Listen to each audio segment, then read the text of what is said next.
Je ne suis jamais rentré dans certains détails. Il est donc temps de rétablir la vérité.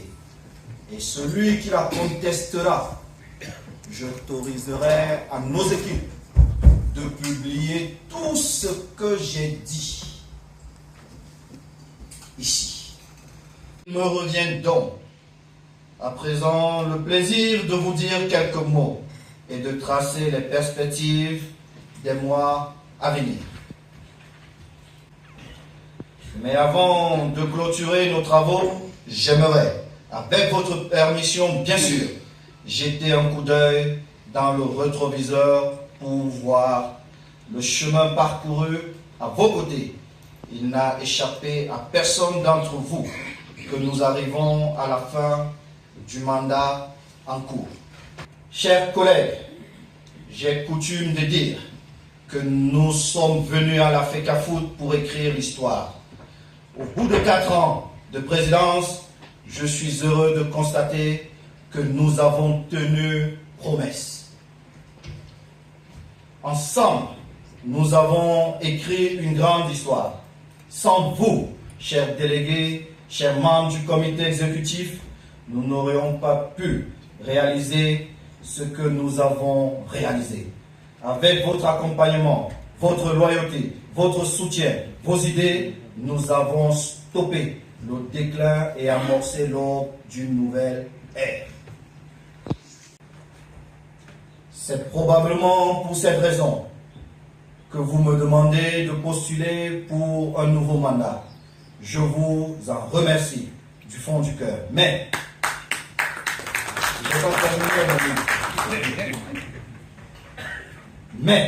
chaque chose en son temps.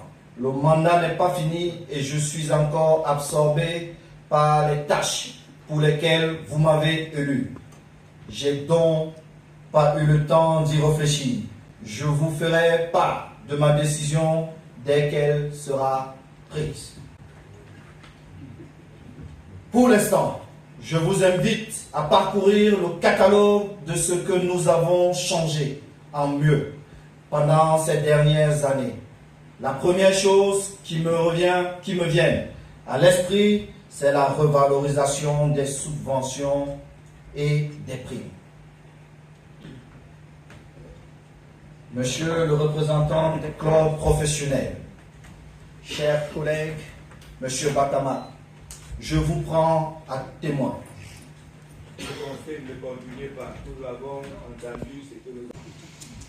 Nous sommes passés de 11 millions à 48 millions payés pour les bons élèves.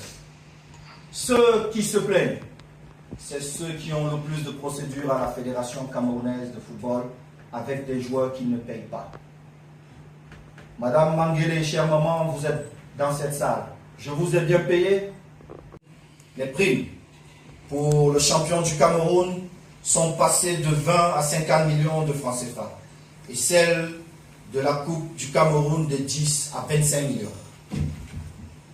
Nous avons également pu améliorer les conditions des joueurs, notamment grâce à l'introduction de salaires pour les footballeurs, entre 100 et 200 000 francs CFA pour les hommes et 50 000 francs pour les femmes.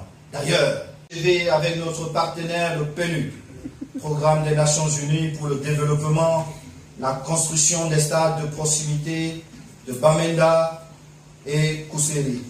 Ces stades pilotes sont les premiers de notre projet de 10 stades. Nous avons réhabilité le centre d'excellence de la CAF en Bankomo. Le centre technique d'Odja est aujourd'hui opérationnel et va pouvoir commencer à accueillir nos sélections nationales ainsi que des activités de concert avec la FIFA. Nous avons relancé le chantier du siège de la FECAFOOT à Ouarda. Le bâtiment va bientôt être réceptionné. Il était inconcevable pour moi. Le futsal et le football corporatif. Nous avons réintroduit le ballon d'or camerounais et les trophées des champions. Hors des stades, le pilotage de notre instance devrait être amélioré. Nous l'avons fait. Nous avons restructuré la gouvernance administrative et financière, avec des rapports satisfaisants. Pareillement, des cabinets indépendants, les administrations fiscales douanières et la CNPS, chacune dans son domaine, auscultent notre gestion. Sur le plan financier, nous avons amorcé l'apurement de notre dette, quoique son volume soit encore important. Sur ça aussi, relevons aussi sur le plan de la structuration interne, la réorganisation du système juridique de la FECAFOOT pour en faire une entité capable de fournir un accompagnement juridique stratégique et de gérer les risques juridiques de manière proactive. Et là, DAJ. Plus de 90% des procédures ont été gagnées. Preuve aussi que le droit est toujours de notre côté. Notre programme avait placé la revalorisation des corps de métier parmi nos priorités. C'est à cet égard que les arbitres ont bénéficié de toute notre attention.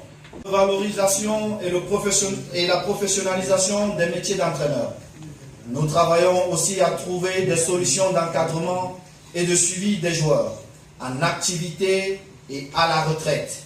Je n'ai pas encore totalement réussi sur tout. Au rang des priorités, il va nous falloir finaliser la réforme organique. Il devra aboutir à une meilleure maîtrise des effectifs et de la masse salariale. Nous devons également travailler au renforcement de la capacité, de la compétitivité des championnats et de nos différentes ligues, spécialisées et assimilées. Nos résultats dans les compétitions internationales sont encore insuffisants. Il nous incombe impérativement de les améliorer. Certains disent